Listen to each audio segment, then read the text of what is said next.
انا سعيده جدا وانا بصور الاماكن الجميله دي. يا رب تبقى مصر كلها كده. هصور لكم برضو المكان من فوق عامل ازاي. بسم الله ما شاء الله، المكان كله حراسات. احنا كده طالعين فوق.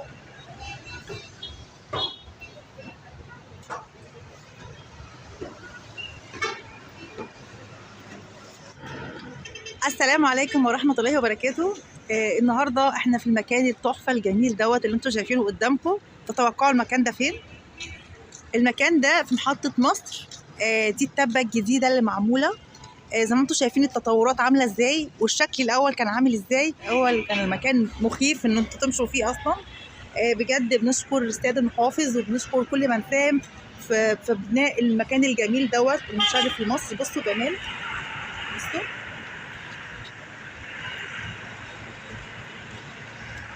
ده ملوش دخل بالمول خالص.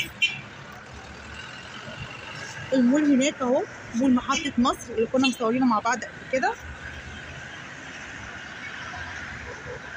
احنا كده في ميدان محطة مصر بعد التطورات.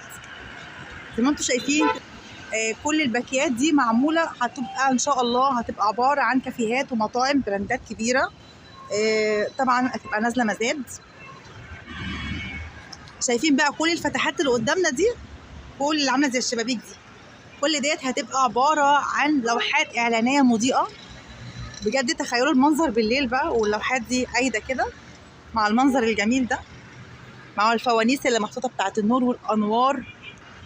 محطة مصر بالكامل يا جماعة، محطة مصر تطورات فيها بالكامل. حتى المشاريع والوسائل المواصلات بقت منظمة. سير المواطنين في الشوارع بقى منظم. الأول ما كانش فيه الكلام ده نهائي. بصوا زي ما انتم شايفين، حتى بصوا الوسائل المواصلات قدام عملوك عليها زوم. بصوا تحسوا انه فيها نظام عن الأول بكتير. الناس عارفة تمشي. وكل ديت باكيات، دي كده تعتبر باكية واحدة.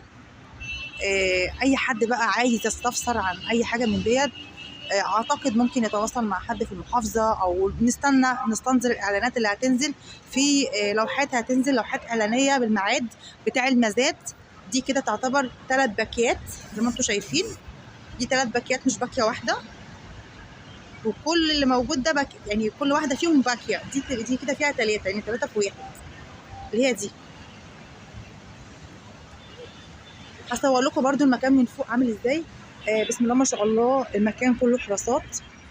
انا بقى من ساعه ما دخلت يا جماعه بسم الله ما شاء الله، الناس دي واقفه كده. شفتوا الانضباط؟ في امن طبعا. على فكره مش هنا بس، محطه مصر كلها، محطه مصر كلها. كل ما اخش في مكان الاقي انا في الاول بصراحه يعني سالت الناس ايه كوين سيرفيس دي، اتضح ان ده تبع الجيش.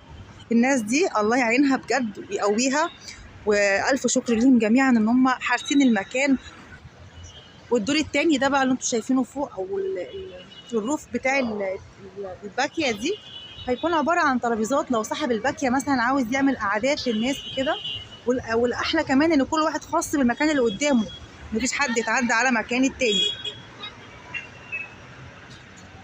كل الاماكن اللي فوق دي بيتحط فيها ترابيزات وكراسي للناس اللي هتيجي ان شاء الله تأجر، والكافيهات والبراندات اللي جايه. اتفرج على المكان من فوق عامل ازاي.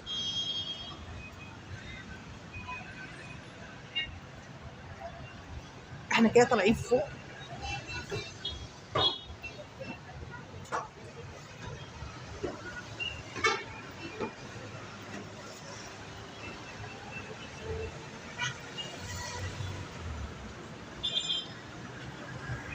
بصوا الجمال.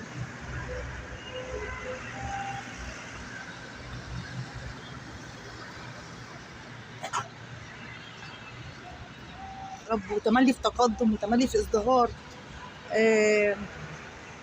يا رب الفيديو يعجبكم. اللي هناك دي اللي انتوا شايفينها دي ممكن تعملوا عليها زوم، ده فطار محطة مصر. اتمنى الاشتراك في القناة وتفعيل الجرس عشان ان شاء الله يوصلكم اشعارات بالفيديوهات الجديدة.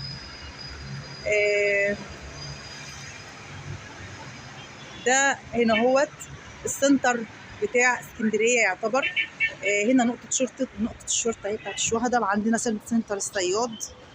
لان بجد في ناس كتير. انا لما جيت بقى دخلت في الشوارع اللي جوه انا ما عرفتش احدد انا فين بصراحه، يعني من كتر ما الشوارع فيها اختلاف شاسع. انا هحط لكم تحت في الوصف. انا كنت عامله فيديوهات عن اسعار الخضار في السوق الاول، وفي برضو فيديو تاني قبل التطوير، بس دوت في المول اللي هو لسه ان شاء الله هيتعمل له افتتاح.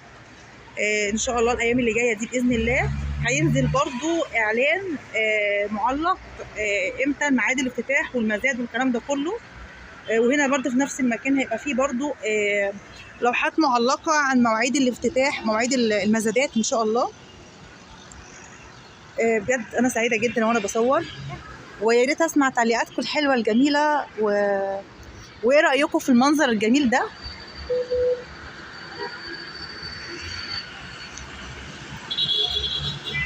وتحيا مصر، والسلام عليكم ورحمه الله وبركاته.